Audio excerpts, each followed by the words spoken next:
there's actually a space between the gums and the teeth that is traditionally 1 or 2 millimeters, maybe 3 millimeters deep.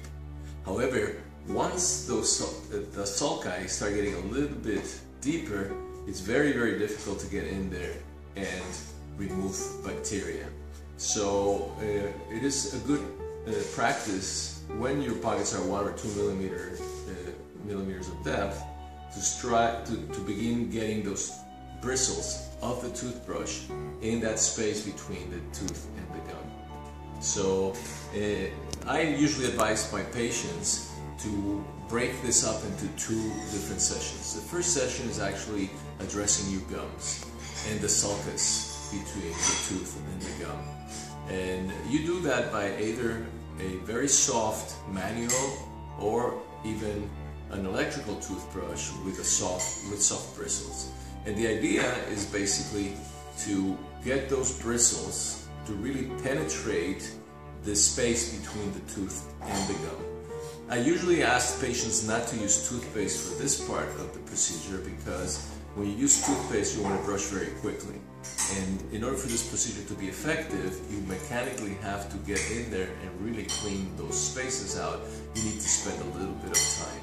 So if you have a very mild toothpaste, something that perhaps you can make at home, like some of the toothpastes that we have actually posted online, the recipes we've posted online, you could do that with a very mild toothpaste. And for this part of the procedure, you want a toothpaste that will not have any abrasives, because you don't want abrasives on the gum and on the neck of the tooth. So for all intents and purposes, if you're not going to use a toothpaste, which is fine, just soak your toothbrush in water, and then you're going to take the toothbrush and place it on the space right between the tooth and the gum at 45 degrees. So lowers, you're going to go 45 degrees downward, and the upper teeth are going to be 45 degrees upward. So these are the bristles that you actually want to have penetrate on the space between the tooth and the gum. So it would look something like this. We would start back here.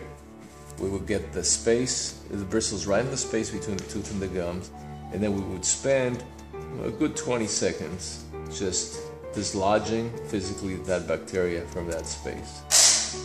We would continue to move forward 20 seconds in each spot all the way around the outside, and then we would actually do the same thing on the inside, which is 45 degrees down into the sulcus, and again vibrate gently. This is not a procedure that has to be rough or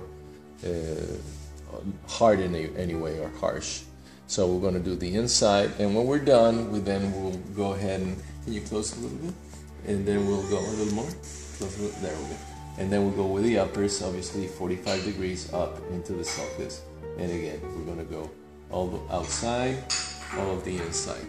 Once you have performed this part of the treatment, you can now either use the same toothbrush, or you can even use a little harder toothbrush with your toothpaste and begin to brush your teeth. After that, obviously, you want to floss them as well.